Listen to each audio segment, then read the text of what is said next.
ये दो तस्वीरें आपको दिखा रहे हैं। नेपाल में अब तक 163 लोगों की मौत हुई है, लेकिन कई ऐसे लोग जो अब भी लापता हैं, जिनकी तलाश अब की जा रही है, क्योंकि पानी का बहाव इतना ज़्यादा तेज़ था, इसकी इंटेंसिटी इतनी ज़्यादा थी, इतना भयंकर इम्पैक्ट था कि एक ज़िले से दूसरे ज़िले में जाकर के शव मिल रहा है। आप सोचिए बह करके लोग कहाँ कहाँ गए होंगे।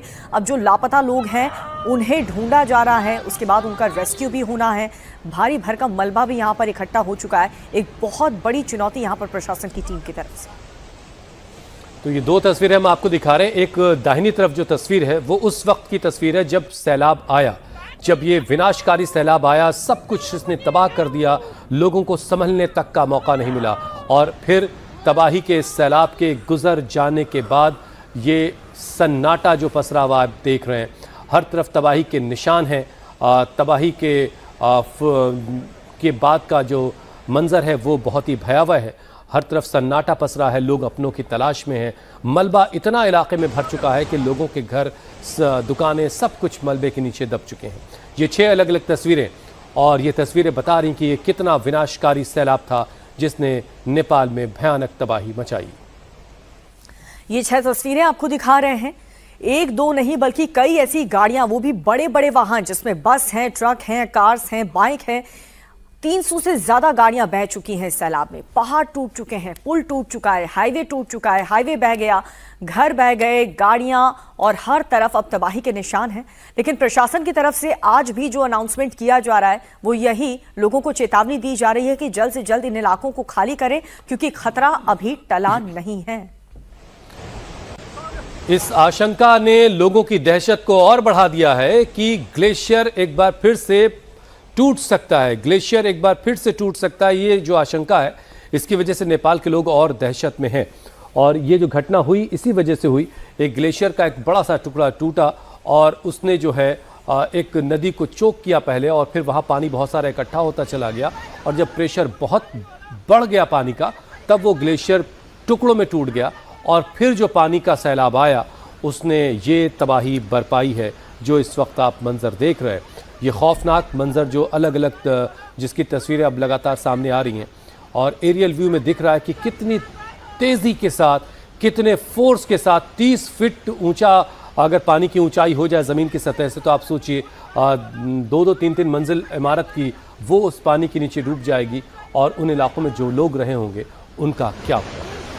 अब नेपाल में बाढ़ से आई तबाही में क्या क्या बर्बाद हुआ है ये भी हम आपको बता रहे हैं। 45 पुल पूरी तरह से क्षतिग्रस्त हो गए, 9 हाइड्रो पावर प्रोजेक्ट बह गए। इसके अलावा 100 से ज़्यादा घर, इमारतें, सबको नुकसान पहुंचा है। और अभी कई सड़कें जो हैं वो पूरी तरह से डैमेज हो चुकी हैं। हर तरफ पानी भरा हुआ है। प्रशासन लगातार लोगों को अलर्ट कर रहे हैं और सेफ जोन में शिफ्ट किया जा रहा है। बिजली, संचार और पेयजल सेवा बहुत बुरी तरह से प्रभावित हुई है। लेकिन इन सब के बीच भारत ने मदद का हाथ आगे बढ़ाया।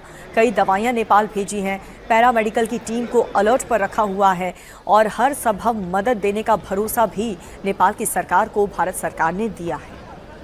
खुद प्रधानमंत्री नरेंद्र मोदी ने बालिन शाह से बात की, नेपाल के पीएम बालिन शाह से, और उन्हें भरोसा दिया कि इस मुश्किल वक्त में हम आपके साथ हैं। भारत का एक विमान जो है राहत का सामान लेकर के पहुंचा है, और एक C-17 ग्लोब मास्टर अलर्ट है कि उसे किसी भी वक्त उड़ान भरनी पड़ सकती है नेपाल के लिए। ये नेपाल में कल आई तबाही के बाद की तस्वीरें हैं, आज सुबह की। अब आप देखिए हर तरफ मलबा ही मलबा दिख रहा है, और बीच में नदी अभी आपको बहती हुई दिखाई दे रही है।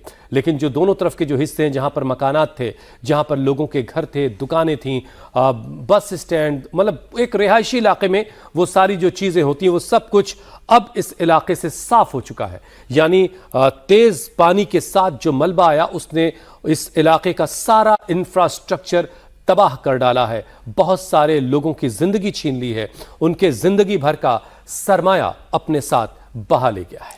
और ये जो तस्वीर आप देख रहे हैं, ये बाढ़ के पहले की तस्वीर अगर आप देखें, अगर किसी ने देखा होगा, तो ये बहुत ही रंगीन, बहुत ही खूबसूरत रेजिडेंशियल इलाका, जो कि मलबे की वजह से मिट्टी भरे, जिस तरीके से पानी का बहाव आया, उससे अब ये दीपिका जो बहुत चौड़ा सा हिस्सा दिख रहा है, ये काफी पतला था। यहाँ पर बहुत सारे मकानात थे, और उनमें से कुछ ही मकान अब इस वक्त दिखाई दे रहे हैं, जो बाकी बचे बहुत सारे मलबे के नीचे दबे हो सकते हैं। जो ऊंचाई पर है वो तो बच गए हैं, लेकिन जो नदी के बिल्कुल करीब रहे होंगे वो सारे के सारे मकानात जो हैं इस फ्लैश फ्लड के चपेट में आ गए और तबाह हो गए, बर्बाद हो गए। बिल्कुल, इस पूरे इलाके में अब मलबा ही मलबा भरा हुआ दिख रहा है और जो लोग वहां पर बाकी के जिलों में भी हैं वहां के लिए भी